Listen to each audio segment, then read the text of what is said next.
worsening allergies. Like I work in the menopause space, and I went into premature menopause also in my 30s.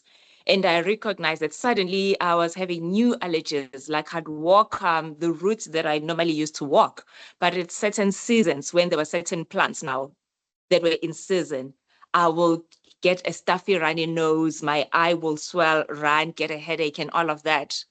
And it took a while for me to realize that such was a thing. So is there any suggestions for women that are in menopause, perimenopause, to kind of maybe navigate or preempt this, or you just have to figure it out as you go along?